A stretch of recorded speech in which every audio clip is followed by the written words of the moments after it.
السلام علیکم.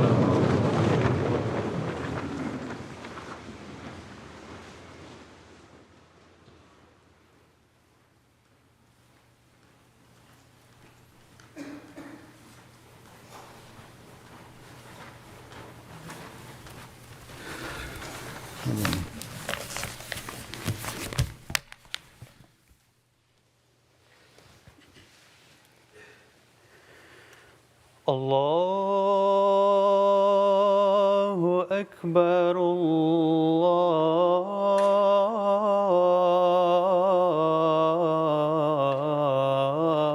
اللہ اکبر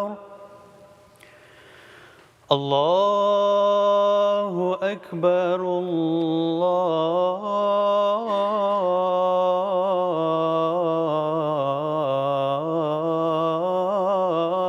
اکبر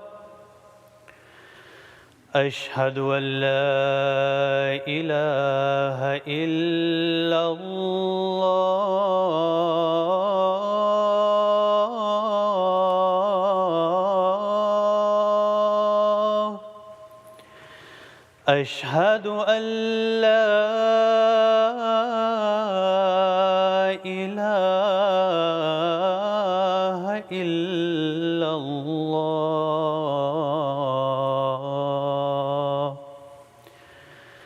اشہد ان محمدا رسول اللہ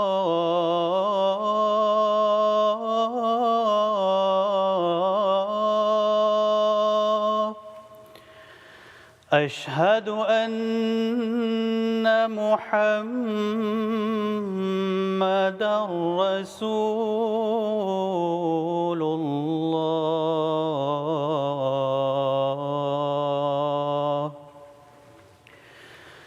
حی علی الصلاة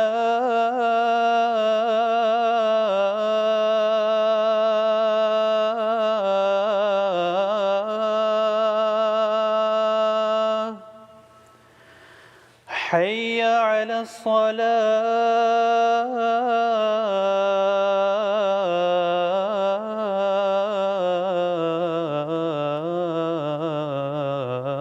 الصلاة حی علی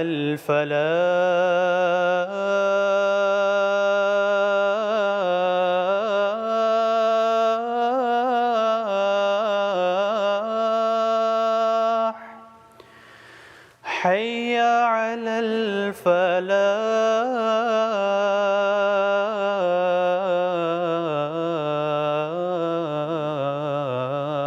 الفلاح اللہ اکبر اللہ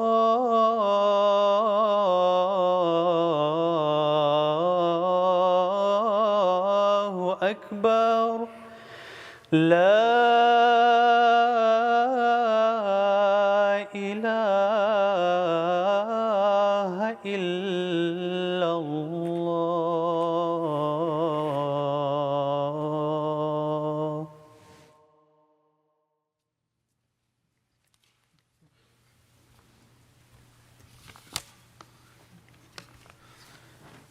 السلام علیکم ورحمۃ اللہ.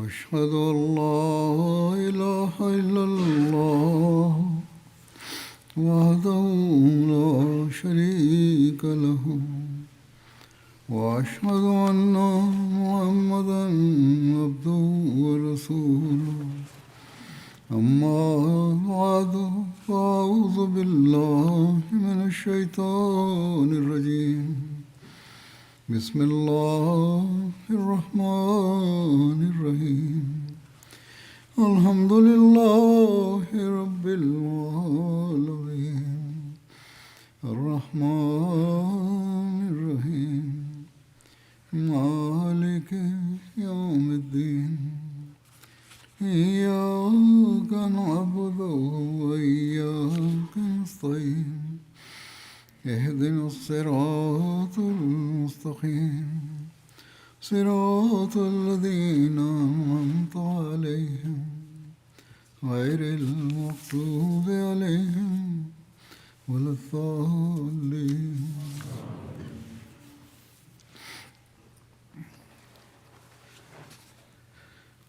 گزشتہ خطبے میں حضرت کعب بن مالک اور بعض دوسرے صحابہ کا غزوہ تبوک میں پیچھے رہ جانے اور اس پر حضرت صلی اللہ علیہ وسلم کی ناراضگی کا ذکر ہوا تھا. اس بارے میں حضرت مسلم موعود نے بھی ذکر فرمایا ہے اور اس حوالے سے جماعت کو نصیحت بھی کی ہے. آپ فرماتے ہیں کہ حدیث میں آتا ہے کہ 3 مومن بھی اس جنگ میں شامل نہ ہوئے تھے. ان میں سے ایک کا طویل بیان حدیث میں آتا ہے. وہ فرماتے ہیں یعنی وہ صحابی کہ جب میں رسول اللہ صلی اللہ علیہ وسلم کی واپسی کے بعد آپ کے پاس پہنچا تو میں نے لوگوں سے دریافت کیا کہ سناؤ پیچھے رہنے والے اور بھی کوئی آئے ہیں یا نہیں، اور انہوں نے کیا کیا طریق معذرت کا اختیار کیا ہے اور ان سے کیا سلوک ہوا ہے. انہوں نے بتایا کہ لوگ آتے ہی عذر معذرت کرتے ہیں اور کہتے ہیں کہ یا رسول اللہ صلی اللہ علیہ وسلم ہماری معافی کے لیے دعا کر دیں. آپ ان کے لیے دعا کر دیتے ہیں. وہ کہتے ہیں مجھے خیال آیا، یعنی یہ صحابی حضرت کعب، کہ میں بھی کوئی عذر کر دوں اور سرزنش سے چھوٹ جاؤں، مگر پھر مجھے خیال آ گیا اور میں نے صحابہ سے پوچھا کہ کون کون لوگ آ چکے ہیں. انہوں نے بس نام لیے تو سب منافق تھے. صرف 2 مومنوں کا نام انہوں نے لیا اور بتایا کہ انہوں نے کوئی عذر نہیں کیا بلکہ اپنی غلطی کا اقرار کیا. تب میں نے دل میں کہا کہ میں منافقوں کے ساتھ کیوں شامل ہوں. بہتر ہے کہ ایسے عذر پیش کرنے کے بجائے جو حقیقتاً عذر نہیں کہلا سکتے صاف کہہ دوں کہ غلطی ہو گئی، آپ جو چاہیں مجھ سے معاملہ کریں. چنانچہ یہ خیال آنے پر میں نے اقرار جرم کا فیصلہ کر لیا اور اس طرح اللہ تعالیٰ نے مجھے منافقوں کے ساتھ شامل ہونے سے بچا لیا. چنانچہ میں گیا اور رسول کریم صلی اللہ علیہ وسلم سے صاف طور پر کہہ دیا کہ میری سستی اور غفلت تھی کہ میں غزوے میں شامل نہ ہوا، ورنہ کوئی حقیقی عذر نہیں تھا. اس پر رسول کریم صلی اللہ علیہ وسلم نے فرمایا کہ جب تک اللہ تعالیٰ کا حکم تمہارے متعلق نہ آئے تم سے قطع تعلق کیا جائے گا. اس صحابی کا نام کعب بن مالک تھا. وہ بیان کرتے ہیں کہ ہمیں اس حکم سے سخت تکلیف پہنچی کیونکہ مدینے میں سب مسلمان ہی تھے اور جو منافق تھے ان میں سے بھی کسی کو جرأت نہ تھی کہ ان سے بات چیت کرے. یہ ذکر ساری بات کی مختصر میں نے بیان کی ہے، تفصیل پچھلے خطبے میں بیان کر چکا ہوں. آپ نے خطبے میں یہ بیان فرمایا تھا اور پھر اس حوالے سے جیسا کہ میں نے کہا جماعت کو نصیحت بھی کی تھی. آپ فرماتے ہیں حضرت مسلم موعود کہ یہاں تو میں نے دیکھا ہے، یعنی قادیان میں 1936 کی بات ہے یہ، کہ جن لوگوں سے بات چیت سے منع ہے، یعنی سزا ملتی ہے جن کو، وہ محلوں میں احمدیوں کے مکانوں پر بھی چلے جاتے ہیں. محلے والے معلوم نہیں سوئے رہتے ہیں کہ ان کو پتہ ہی نہیں لگتا. یہاں کے بعض احمدی سانپوں کو پالتے ہیں، مگر وہ یاد رکھیں کہ یہ سانپ نہ خدا کو ڈس سکتے ہیں، نہ اس کے رسول کو، اور نہ خلیفہ کو. یہ انہی کو ڈسیں گے جو ان کو پالتے ہیں. ہم تو اللہ تعالیٰ کے فضل سے محفوظ ہیں، کیونکہ جسے اللہ تعالیٰ اپنی حفاظت میں لے لے اسے کون ڈس سکتا ہے. یہ انہی کو ڈسیں گے جنہیں وہ ڈس سکتے ہیں، اور افسوس کہ وہ دیکھتے ہوئے ان سانپوں کی حرکات پر اغماض سے کام لیتے ہیں. اس زمانے میں بعض فتنے اٹھے تھے جس کی وجہ سے آپ کو یہ کہنا پڑا تھا. غرض مدینہ میں آگے فرماتے ہیں کہ غرض مدینہ میں کوئی منافق بھی ان سے بات چیت نہ کر سکتا تھا. کعب بن مالک بیان کرتے ہیں کہ اس حکم کے چند دن کے بعد معلوم ہوا کہ رسول کریم صلی اللہ علیہ وسلم نے فرمایا کہ بیوی بچے بھی ان لوگوں سے جدا ہو جائیں. ہم تینوں میں سے ایک صحابی بوڑھے تھے، ان کی بیوی رسول کریم صلی اللہ علیہ وسلم کے پاس گئی اور عرض کیا کہ یا رسول اللہ صلی اللہ علیہ وسلم، میرا خامن تو پہلے ہی مر چکا ہے، نہ کھانا کھاتا ہے نہ سوتا ہے، پھر وجہ ضعیف العمر ہونے کے ہر وقت مدد کا محتاج ہے، میاں بیوی کے تعلقات کے قابل تو وہ پہلے ہی نہ تھا، اور اگر آپ اجازت دیں تو میں کھانے پینے میں اس کی مدد کر دوں۔ آپ نے فرمایا اچھا اتنی اجازت ہے۔ اس پر مجھے خیال آیا، حضرت کعب کہتے ہیں مجھے خیال آیا کہ میں بھی کیوں نہ اپنے لیے ایسی اجازت حاصل کرنے کا انتظام کروں، مگر پھر خیال آیا کہ وہ بوڑھا ہے، میں جوان ہوں، میرے لیے ایسا کرنا مناسب نہیں۔ اس پر میں نے بیوی سے کہا کہ تو میکے چلی جا، ایسا نہ ہو کہ میں تجھے بلاؤں اور تو جواب دے دے۔ مجھے کسی اور کے متعلق تو خیال ہی نہ تھا کہ مجھ سے بات چیت کرے۔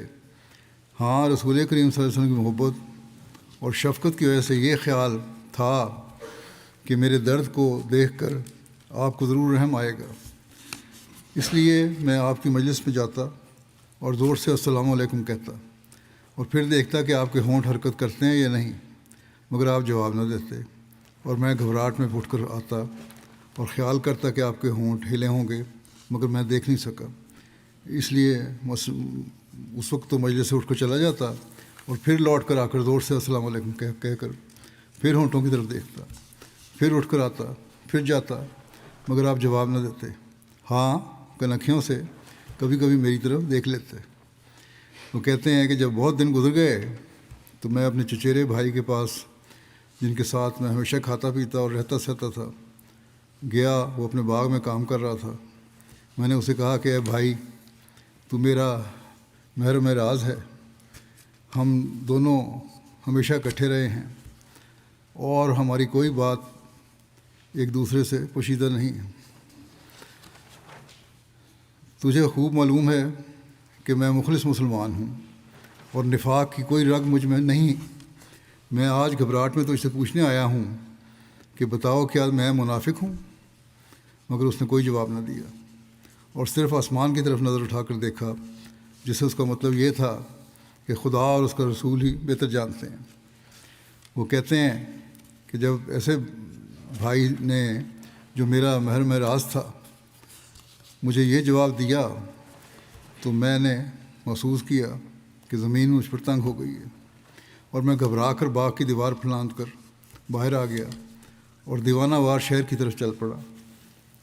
جب شہر کے پاس پہنچا تو ایک شخص میرے قریب آیا اور پوچھا کہ کیا تو فلاں شخص ہے؟ میں نے کہا ہاں۔ تو اس نے مجھے ایک خط دیا کہ یہ فلاں بادشاہ نے بھیجا ہے۔ یہ ایک عرب کا عیسائی بادشاہ تھا جو رومی حکومت کے ماتحت تھا۔ میں نے کھول کر پڑھا تو اس میں لکھا تھا کہ ہم جانتے ہیں کہ تم عرب کے رئیس ہو اور تمہیں محمد صلی اللہ علیہ وسلم نے ذلیل کیا ہے، حالانکہ تمہاری قدر کرنی چاہیے تھی۔ اگر تم میرے پاس آ جاؤ تو میں تمہارے شایان شان تم سے سلوک کروں گا۔ مالک کہتے ہیں کہ میرے بھائی نے مجھے جو جواب دیا تھا، یعنی کہ جو چچا زاد بھائی کے باغ میں جب گئے تھے تو میرا دل الٹ رہا تھا، اس وقت بھی بے چینی تھی۔ وہ خط دیکھ کر مجھ پر سختہ کی حالت طاری ہو گئی اور میں نے سوچا کہ یہ شیطان کا آخری حملہ ہے، ایسا نہ ہو کہ میرے قدم لڑکھڑا جائے، اور میں نے اس قاصد سے کہا کہ میرے پیچھے آؤ۔ ایک جگہ ایک آدمی بھٹی جلا رہا تھا، میں نے اس خط کو پردے کر کے اس میں ڈال دیا آگ میں، اور اس سے کہا کہ اپنے بادشاہ سے کہہ دینا کہ اس کا جواب یہ ہے۔ یہ ان کی ابتلا اور مصیبت کی آخری گھڑیاں تھیں۔ آخر اللہ تعالیٰ نے رحم کیا اور رسول کریم صلی اللہ علیہ وسلم کو فرمایا کہ ان کی غلطی معاف کر دی جائے۔ مسلم معود ایک جگہ اور فرماتے ہیں کہ کعب بن مالک کا واقعہ کیسا سبق آموز ہے۔ وہ تمام غزوات میں حضرت صلی اللہ علیہ وسلم کے ساتھ رہے، مکہ کی فتح میں بھی ساتھ تھے، مگر غزوہ تبوک میں سستی سے پیچھے رہ گئے۔ نبی کریم صلی اللہ علیہ وسلم نے انہیں ایسی سخت سزا دی کہ ان کے سلام کا جواب تک نہ دیتے تھے۔ تمام مسلمانوں کو کلام کرنے سے روک دیا، حتیٰ کہ بیوی کو بھی الگ کر دیا۔ اسی حالت میں غسان کے بادشاہ کے ایلچیوں کے پاس خط لایا جس میں لکھا تھا کہ تیرے صاحب نے تیری قدر نہیں کی، تو میرے پاس آ جا۔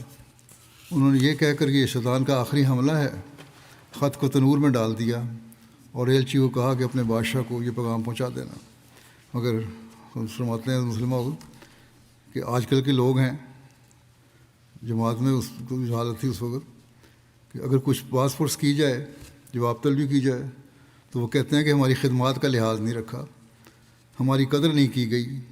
یاد رکھنا چاہیے کہ انتظام الگ چیز ہے اور کام کرنا الگ چیز، اور انتظام قائم رکھنے کے لیے جو غلطی کرتا ہے اس سے پوچھا جاتا ہے، خواہ وہ کوئی ہو۔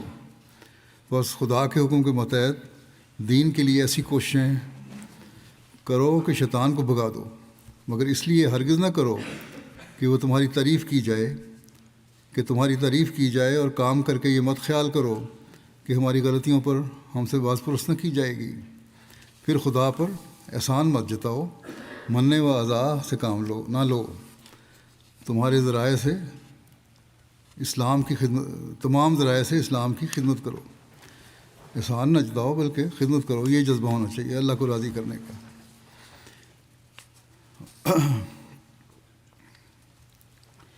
یہ شروع خلافت کے خطبات میں سے یہ اقتباس تھا، وہ 1936 کا تھا پہلا۔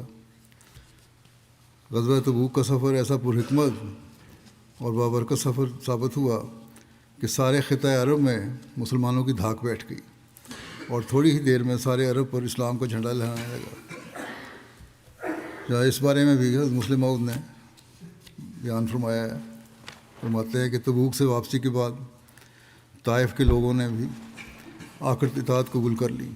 پہلے وہ لڑائی کر رہے تھے، پھر انہوں نے اطاعت قبول کر لی، اور اس کے بعد عرب کے متفرق قبائل نے باری باری آ کر اسلامی حکومت میں داخلے کی اجازت چاہی، اور تھوڑے ہی عرصے میں سارے عرب پر اسلامی جھنڈا لہرانے لگا۔ واپسی کے بعد ایک سریہ بھی ہوا تھا، جسے سریہ حضرت خالد بن ولید کہا جاتا ہے، جو نجران میں بنو عبد المدان، جو بنو حارث بن کعب میں سے تھے، ان کی طرف تھا۔ عبد المدان جس کی طرف قبیلے کی نسبت کی گئی ہے، بنو حارث کا جد امجد تھا، اور اس کا نام عمر بن یزید تھا۔ ابن سعد کی روایت ہے کہ روایت کے مطابق یہ سریہ ربیع الاول 10 ہجری کو پیش آیا، جبکہ ابن حشام کے مطابق یہ سریہ ربیع الاخر یا جمادی الاول 10 ہجری کو ہوا۔ سیرت النبی خاتم النبیین میں حضرت مرزا بشیر احمد صاحب نے بعض خالد میں ولید و طرف ججران کی تاریخ ربیع الاول 10 ہجری بیان کی ہے۔ بہرحال اس کی تفصیل کچھ یوں اس طرح ہے کہ آپ نے حضرت خالد کو حکم دیا کہ لڑنے سے پہلے 3 بار ان کو دعوت اسلام دینا، جن کی طرف بھیجا گیا تھا سریہ۔ اگر وہ قبول کریں تو بہتر ہے، ورنہ پھر جنگ کرنا، یعنی اگر جنگ کی کوشش کریں تو تم پھر بھی 3 دفعہ ان کو اسلام کی تعلیم کی دعوت دینا، اگر پھر بھی جنگ کرنا چاہیں تو پھر ٹھیک ہے، جنگ کرو ان سے۔ چنانچہ حضرت خالد نے ایسا ہی کیا، اور یہ سب لوگ مسلمان ہو گئے۔ چنانچہ حضرت خالد نے ان میں قیام کر لیا، یعنی تبلیغ کی، صرف جنگ نہیں ہوئی، اور وہ مسلمان ہو گئے۔ حضرت خالد نے ان میں قیام کر لیا اور ان کو اسلام، کتاب اللہ اور نبی اکرم صلی اللہ علیہ وسلم کی سنت کی تعلیم دینی شروع کی، اور یہی حضور صلی اللہ علیہ وسلم نے حضرت خالد کو حکم دیا تھا۔ اس کے بعد حضرت خالد نے ایک خط حضور صلی اللہ علیہ وسلم کی خدمت میں روانہ کیا، حضرت محمد رسول اللہ صلی اللہ علیہ وسلم، اور اس میں روانہ کیا، اس لیے لکھا کہ حضرت محمد رسول خدا صلی اللہ علیہ وسلم کی خدمت میں خالد بن ولید کی طرف سے السلام علیکہ یا رسول اللہ و رحمۃ اللہ وبرکاتہ۔ میں اس خدا کی حمد کرتا ہوں جس کے سوا کوئی معبود نہیں، اما بعد، یا رسول اللہ، اللہ تعالیٰ آپ پر رحمت نازل فرمائے۔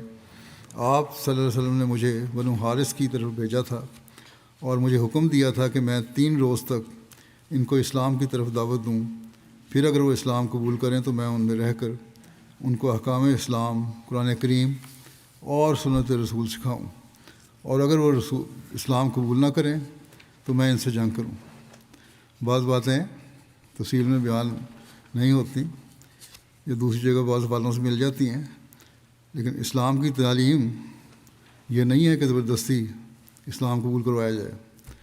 یہی مطلب تھا کہ کوئی معاہدہ نہ کریں اگر، یا پھر بھی جنگ کریں تو پھر ان سے جنگ کرو، تو میں اجازت ہے. لیکن پھر بس کہتے ہیں کہ ان کے پاس آیا اور آپ کے ارشاد کے مطابق 3 روز تک ان کو دعوت اسلام کی اور سواروں کو ان کے پاس بھیجا کہ اے بنو حارث اسلام قبول کر لو، سلامت رہو گے. بس لوگوں نے اسلام قبول کر لیا اور جنگ سے بعد رہے. تبلیغ کی تو اسلام قبول کر لیا. اس فکرے سے بھی یہ بڑا واضح ہو جاتا ہے کہ وہ جنگ سے بعد رہے کہ انہوں نے پہل نہیں کی جنگ میں. جب مخالف نے نہیں کی، یہ بھی جنگ کرنے نہیں گئے تھے، تبلیغ کرنے گئے تھے، وہ کی. پھر لکھتے ہیں کہ اب میں ان میں مقیم ہوں اور دین کے اوامر و نواہی اور احکامات ان کو بتلا رہا ہوں. آئندہ جو حکم آپ صلی اللہ علیہ وسلم کی جانب سے صادر ہوگا اس کے موافق عمل کروں گا. والسلام علیکہ یا رسول اللہ ورحمتہ وبرکاتہ. حضور صلی اللہ علیہ وسلم نے حضرت خالد کے اس خط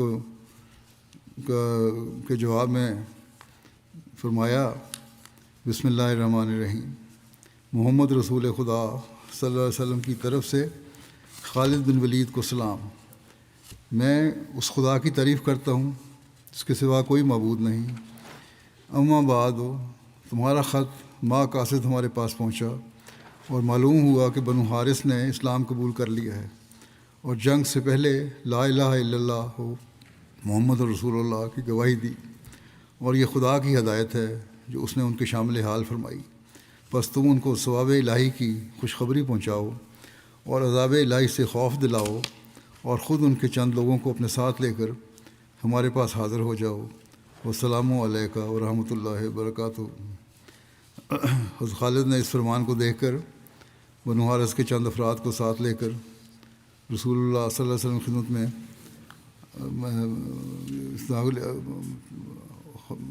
چند افراد کو لے کر حضور صلی اللہ علیہ وسلم کی خدمت میں حاضر ہوئے.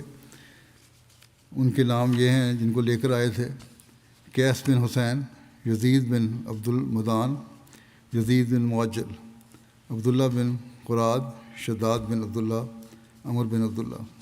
جب یہ لوگ رسول اللہ صلی اللہ علیہ وسلم کی خدمت میں حاضر ہوئے، آپ نے ان کو دیکھ کر فرمایا یہ کون لوگ ہیں؟ ایسا معلوم ہوتا ہے کہ لوگ ہندی ہیں. عرض کیا گیا کہ یہ یا رسول اللہ صلی اللہ علیہ وسلم یہ لوگ بنو حارث میں ہیں. ان لوگوں نے رسول اللہ صلی اللہ علیہ وسلم کو سلام کیا اور کہا ہم گواہی دیتے ہیں کہ آپ اللہ کے رسول ہیں اور اللہ کے سوا کوئی معبود نہیں ہے. رسول اللہ صلی اللہ علیہ وسلم نے فرمایا میں بھی گواہی دیتا ہوں کہ اللہ کے سوا کوئی معبود نہیں اور بے شک میں اس کا رسول ہوں. پھر رسول اللہ صلی اللہ علیہ وسلم نے فرمایا کہ تم وہی لوگ ہو کہ جب کبھی اپنے دشمن سے لڑتے ہو تو اس کو بھگا دیتے ہو. لوگ خاموش رہے، ان میں سے کوئی بھی آگے نہ بڑھا، کسی نے بولا نہیں. رسول اللہ صلی اللہ علیہ وسلم نے اسے دوسری مرتبہ دہرایا، پھر بھی یہ لوگ خاموش رہے، ان میں سے کوئی بھی آگے نہیں بڑھا، کسی نے جواب نہیں دیا. رسول اللہ صلی اللہ علیہ وسلم نے اسے تیسری مرتبہ بھی دہرایا، ان میں سے کوئی بھی آگے نہیں بڑھا. یہاں تک کہ حضور صلی اللہ علیہ وسلم نے چوتھی مرتبہ پھر دہرایا کہ جب کبھی دشمن سے لڑتے ہو تو اسے بھگا دیتے ہو. یعنی یہ تم لوگوں میں تھا کہ بڑے طاقتور سمجھتے تھے اپنے آپ کو. اس وقت یزید بن عبد المدان نے عرض کیا یا رسول اللہ صلی اللہ علیہ وسلم ہاں ہم وہی لوگ ہیں کہ جب کسی سے لڑتے ہیں اس کو بھگا دیتے ہیں. اور 4 دفعہ اس نے بھی یہی عرض کیا کہ ہم بڑے جنگجو اور بہادر لوگ تھے، لیکن یہاں یہ الٹ بات ہو گئی ہے. رسول اللہ صلی اللہ علیہ وسلم نے فرمایا اگر خالد مجھ کو نہ لکھتے کہ تم لوگوں نے اسلام قبول کر لیا ہے تو میں تمہارے سروں کو تمہارے پیروں تلے ڈلوا دیتا. یزید بن عبد المدان نے عرض کیا کہ ہم آپ کے یا خالد کے شکر گزار نہیں ہیں. میں نے اسلام قبول کیا تھا تو کہتا ہم آپ کے شکر گزار نہیں ہیں. رسول اللہ صلی اللہ علیہ وسلم آیا پھر کس کے شکر گزار ہو؟ انہوں نے عرض کیا یا رسول اللہ ہم خدا کے شکر گزار ہیں جس نے ہم کو آپ کے ذریعے ہدایت دی. بڑا اچھا جواب دیا اس نے بھی. رسول اللہ صلی اللہ علیہ وسلم نے فرمایا تم سچ کہتے ہو. پھر فرمایا یہ بتاؤ کہ تم لوگ کس سبب سے زمانہ جاہلیت میں اپنے مخالف پر غالب ہوتے تھے؟ تب انہوں نے عرض کیا کہ یا رسول اللہ صلی اللہ علیہ وسلم ہم اکٹھے ہو کر دشمن سے لڑتے تھے. یہ سمجھتے تھے کہ ہم ایک ہو کر لڑیں گے، اس لیے ہمیں بہرحال فتح ہوگی اور ہم پہ کوئی فتح نہیں پا سکتا۔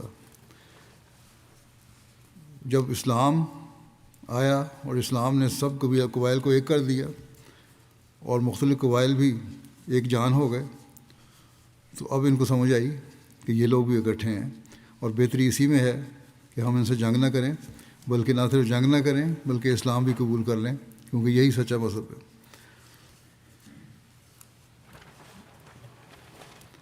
حضور صلی اللہ علیہ وسلم نے قیس بن حسین کو بنو حارث کا امیر مقرر فرمایا، اور شوال کے آخر یا ذوالقعدہ کے شروع میں ان لوگوں کو رخصت فرمایا۔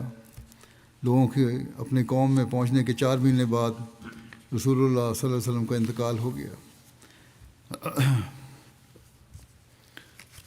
حضرت صلی اللہ علیہ وسلم کا آخری غزوہ تبوک تھا، اور آخری لشکر یا سریہ جس کو آپ صلی اللہ علیہ وسلم نے بھیجا وہ لشکر اسامہ تھا۔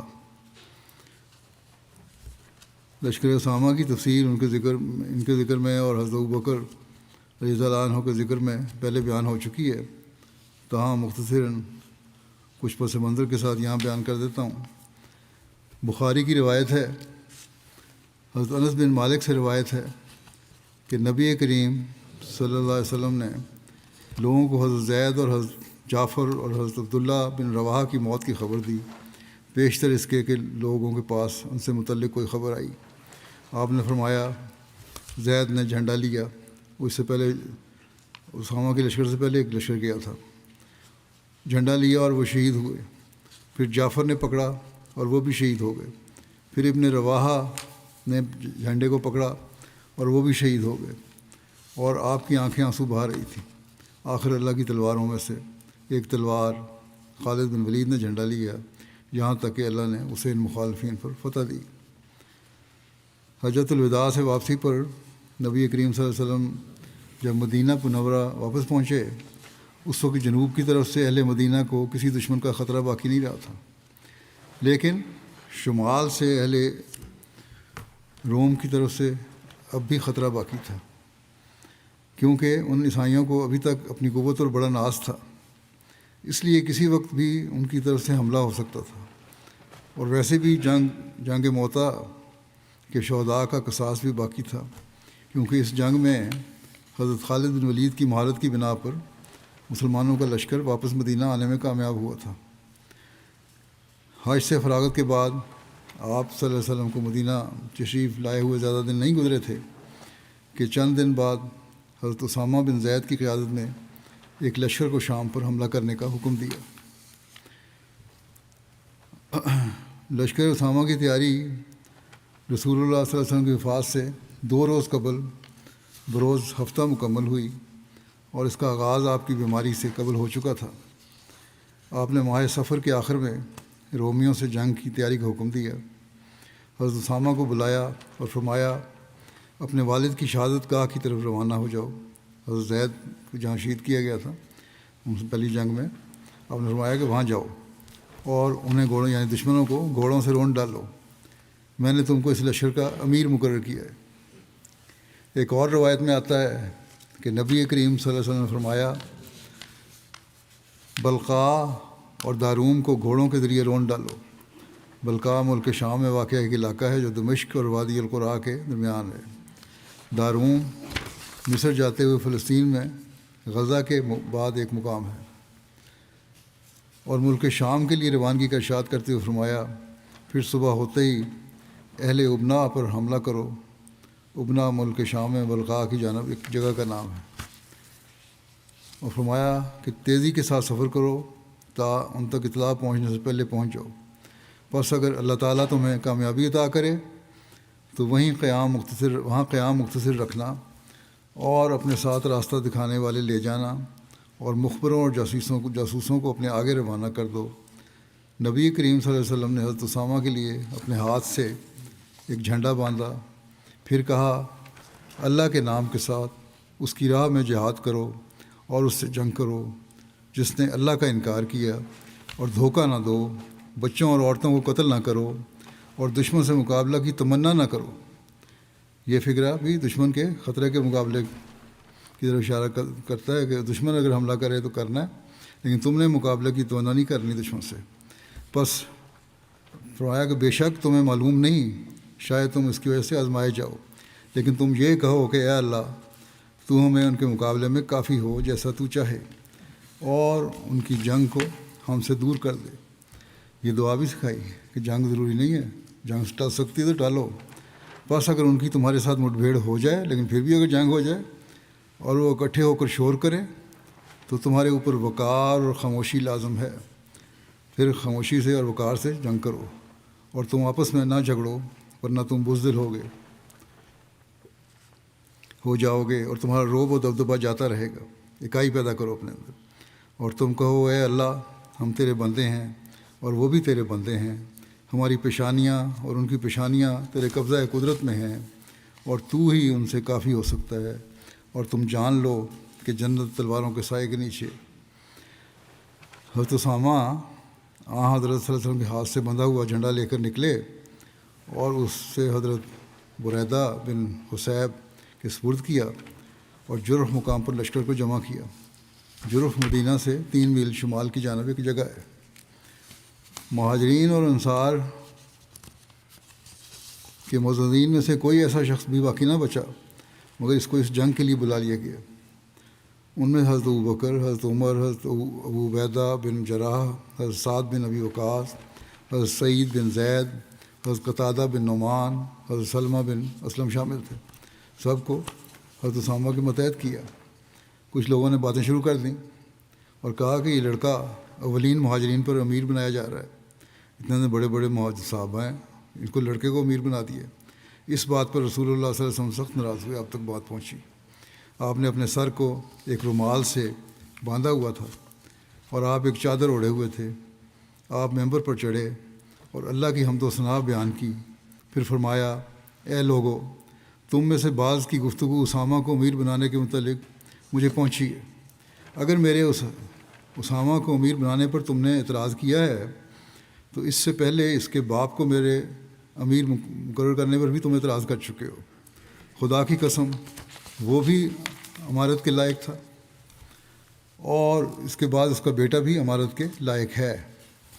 وہ ان لوگوں میں سے تھا جو مجھے سب سے زیادہ محبوب تھے، اور یقیناً یہ دونوں ایسے ہیں کہ ان کے بارے میں ہر قسم کی نیکی اور بھلائی کا خیال کیا جا سکتا ہے۔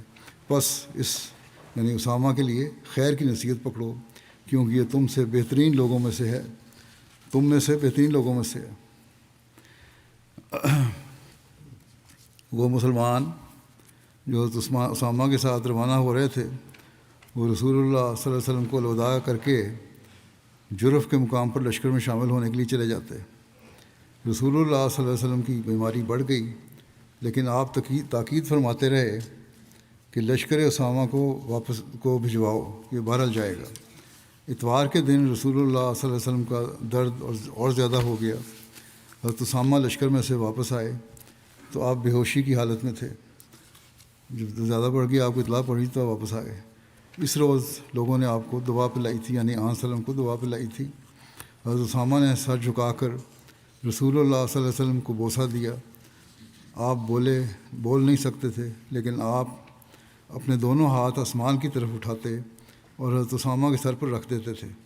حضرت اسامہ کہتے ہیں کہ میں نے سمجھ لیا کہ آپ میرے لیے دعا کر رہے ہیں۔ حضرت اسامہ لشکر کی طرف واپس آ گئے۔ حضرت اسامہ سوموار کو دوبارہ رسول اللہ کریم صلی اللہ علیہ وسلم کے پاس آئے تو آپ کو افاقہ ہو گیا تھا۔ آپ نے اسامہ سے فرمایا کہ اللہ تعالیٰ کی برکت سے روانہ ہو جاؤ۔ حضرت اسامہ حضرت صلی اللہ علیہ وسلم سے رخصت ہو کر اپنے لشکر کی طرف روانہ ہوئے اور لوگوں کو چلنے کا حکم دیا۔ آپ نے ابھی کوچ کا ارادہ ہی کیا تھا کہ ان کی والدہ نے، حضرت اسامہ کی والدہ نے حضرت ام ایمن کی طرف سے ایک شخص پیغام لے کر آیا کہ حضرت صلی اللہ علیہ وسلم کا آخری وقت دکھائی دے رہا ہے۔ اس پر حضرت اسامہ رسول اللہ صلی اللہ علیہ وسلم کے پاس حاضر ہوئے، اور حضرت عمر اور حضرت عبیدہ بھی ان کے ساتھ تھے، اور آپ پر نزع کی حالت تھی۔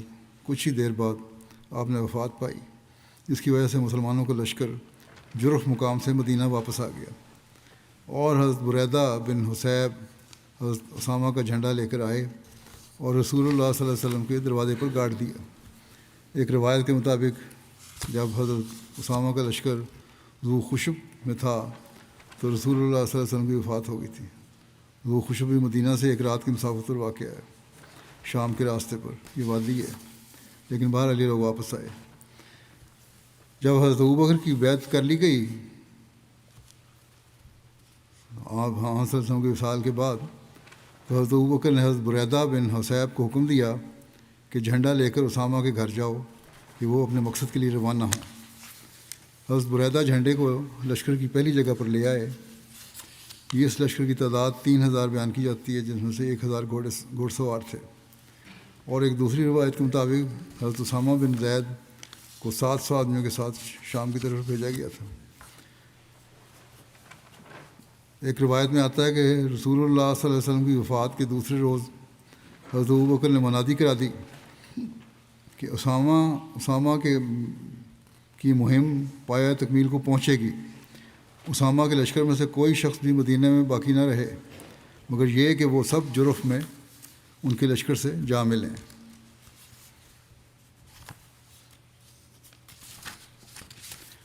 حضرت مسلم بیان فرماتے ہیں کہ جب رسول کریم صلی اللہ علیہ وسلم وفات پا گئے تو سارا عرب مرتد ہو گیا، اور حضرت عمر اور حضرت علی جیسے بہادر انسان بھی اس فتنے کو دیکھ کر گھبرا گئے۔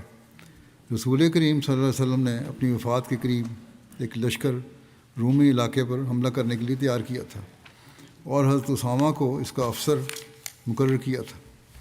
یہ لشکر ابھی روانہ نہیں ہوا تھا کہ رسول کریم صلی اللہ علیہ وسلم وفات پا گئے، اور آپ کی وفات پر جب عرب مرتد ہو گیا تو صحابہ نے سوچا کہ اگر ایسی بغاوت کے اسامہ کا لشکر بھی رومی علاقے پر حملہ کرنے کے لیے بھیج دیا گیا تو پیچھے صرف بوڑھے مرد اور بچے اور عورتیں رہ جائیں گی مدینے میں، اور مدینے کی حفاظت کا کوئی سامان نہیں رہے گا۔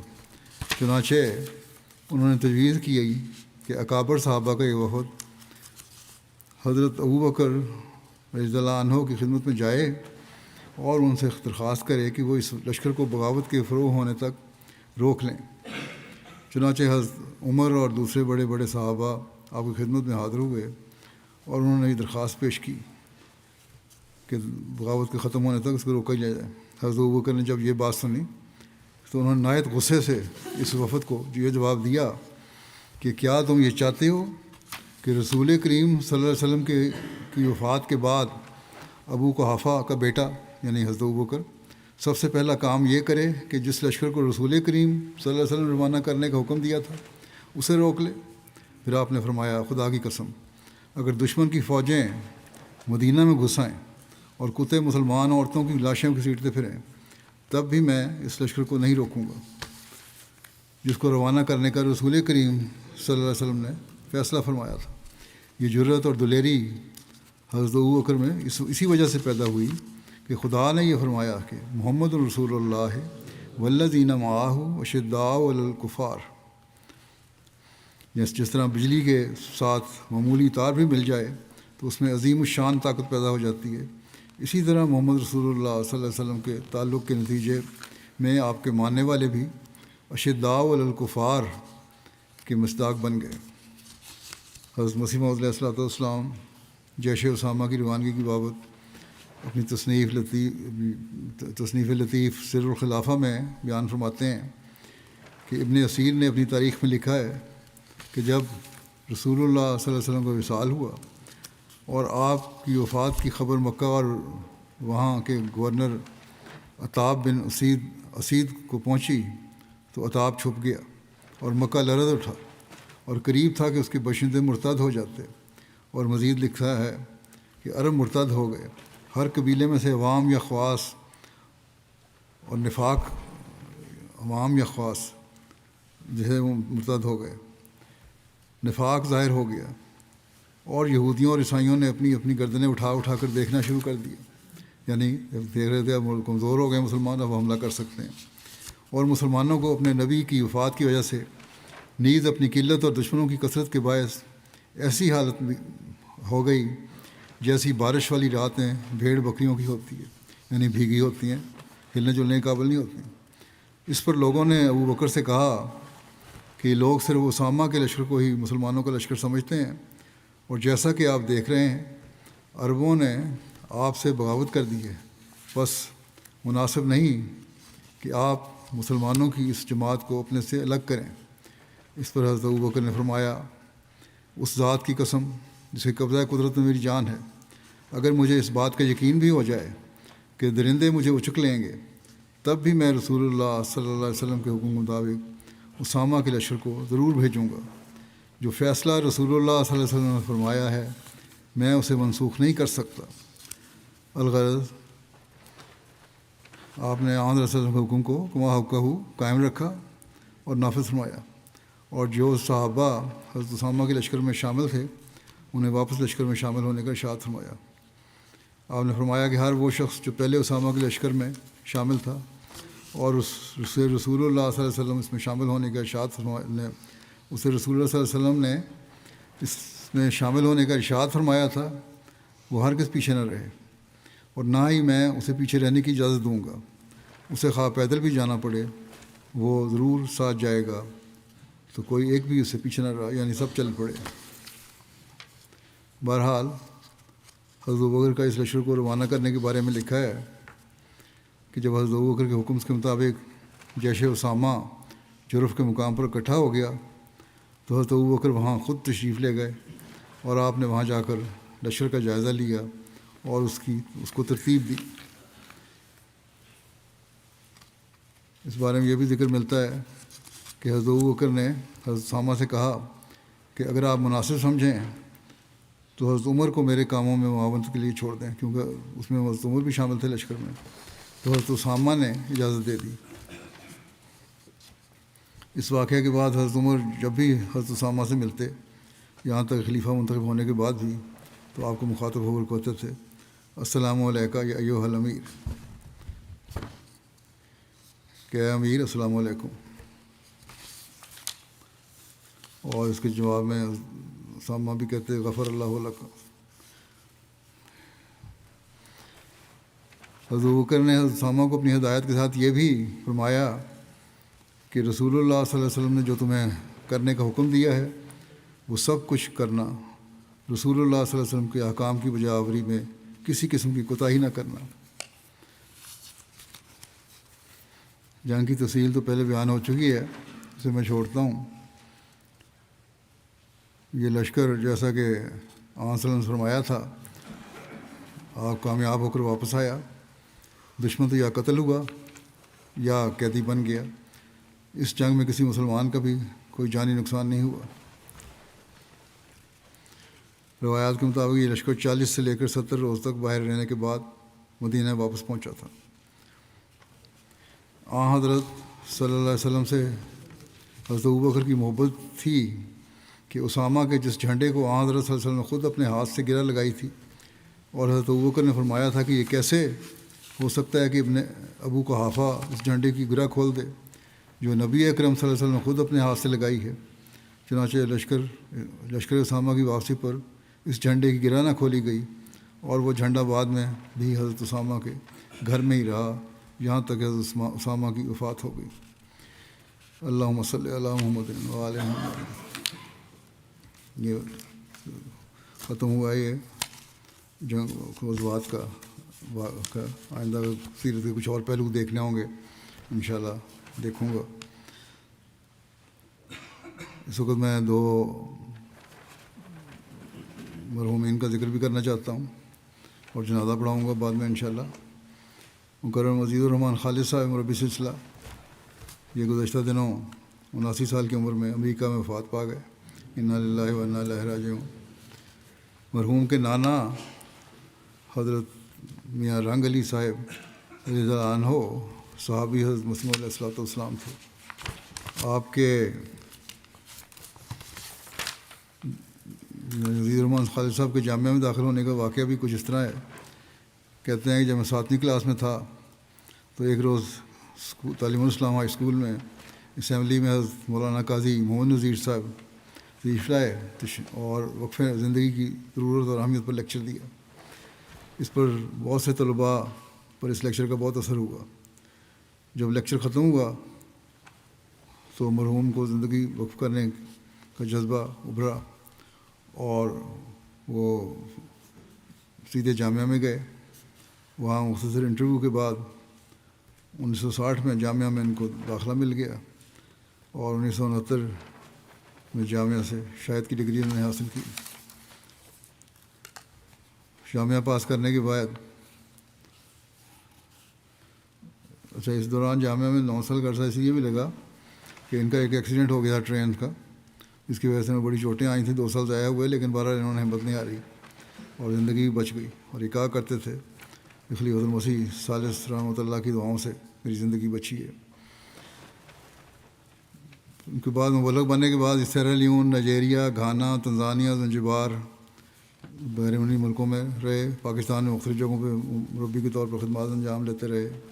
اس کے بعد واپس آنے کے بعد یہ تاریخ جدید میں وکالت اشاعت ربا میں خدمت کی توفیق پاتے رہے۔ ان کے نواسے ہیں حمزہ عبید اللہ، یہ مربی ہیں، جامعہ سے فارغ ہوئے۔ کہتے ہیں کہ بتایا کرتے تھے عزیز الرحمان صاحب کہ افریقہ میں ایسے وقت بھی آتا تھا کہ چاول ابال کر اس پر نمک چھڑک کر کھا لیا کرتا تھا اور کوئی سالن وغیرہ کھانے کی چیز نہیں ہوتی تھی، اور بعض دفعہ ایسے دن بھی ہوتے تھے جو معمولی غذا بھی میسر نہیں ہوتی تھی، ابلے ہوئے چاول بھی میسر نہیں ہوتے تھے، اور بعض دفعہ بھوکا رہنا پڑتا تھا کئی دن۔ تو یہ ابتدائی مربیان مبلغین کے کام تھے جو آج کل کے مربیان مبلغین کو ان کو اپنے سامنے رکھنا چاہیے۔ انیس الرحمان انس ہیں، ان کے بیٹے ہیں، کہتے ہیں کہ کبھی بھی کھانے کو ضائع نہیں ہونے دیتے تھے۔ جلسے کے موقع پہ بھی بہت دفعہ ایسا ہوا کہ کھانے میں پلیٹ میں ڈلوانے کے بجائے میزوں پر روٹی کے بچے ہوئے ٹکڑے تھے وہی کھا لیتے۔ کہتے کہ حضرت مسیح علیہ السلام کہ اگر یہ روٹی کے ٹکڑے کھا سکتے ہیں تو ہم کیوں نہیں کھا سکتے۔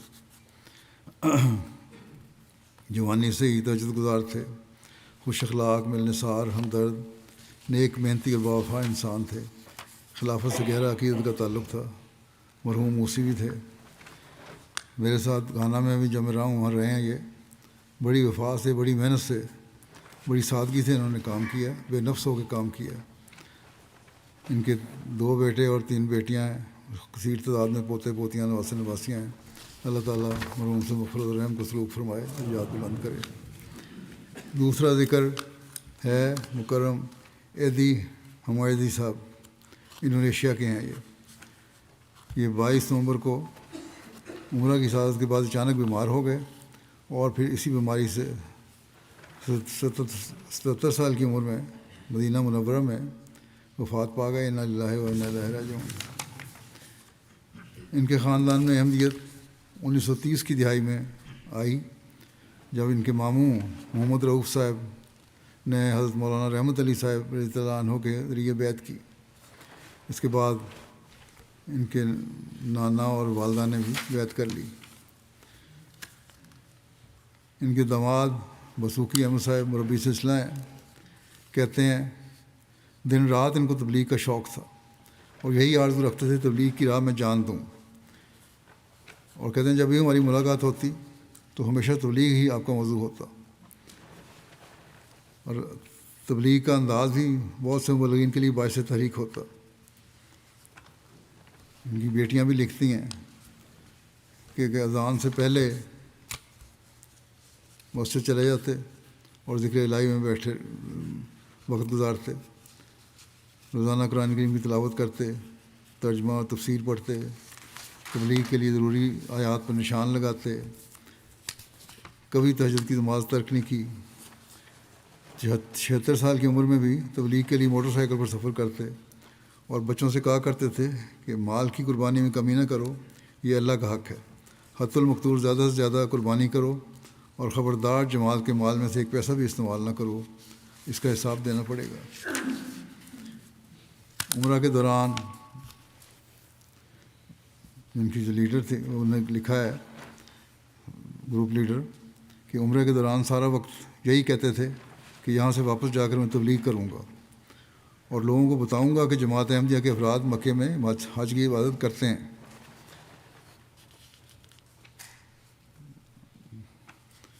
ڈاکٹر نے وہاں ان کو دیکھا جو بیمار ہوئے ہیں تو اس نے خدا وفات بھی ہوئی، تو کہتے ہیں ان کو کہنے لگا ڈاکٹر خدا تعالیٰ کو ان کی نیکیاں پسند آ گئی ہیں جو جنت البقیع میں ندفین کی سعادت ملی، وہاں وفات ہوئی تو وہاں ان کی تدفین بھی وہیں ہوئی جنت البقیع میں.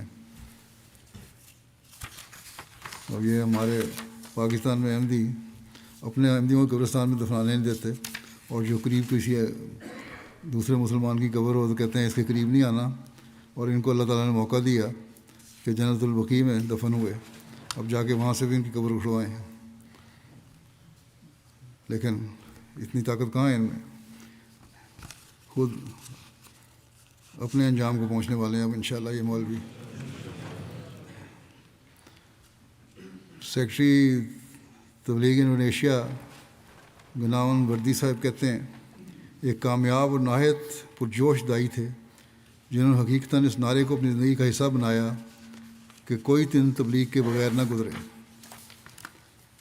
ایک پرانی موٹر سائیکل تھی ان کے پاس، اسی پر بیٹھ کر دور دراز دیہاتوں میں سفر کرتے، اور جو جماعتوں کے لیے ایسے علاقے جہاں مخالفت تھی وہاں بھی جاتے، اور سینکڑوں افراد کو تبلیغ کے نتیجہ میں انہوں نے بیعتیں بھی کروائیں.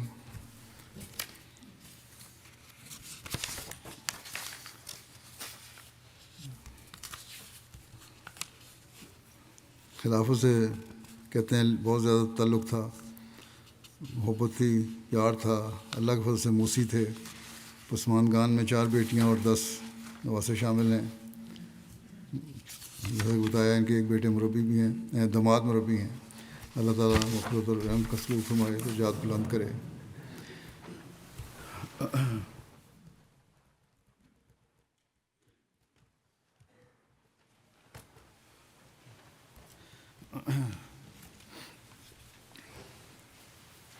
الحمد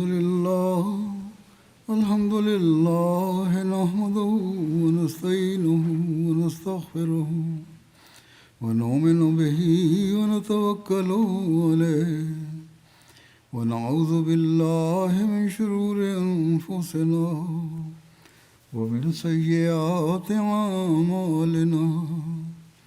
من يهده الله فلا مضل له ومن يضلل فلا هادي له.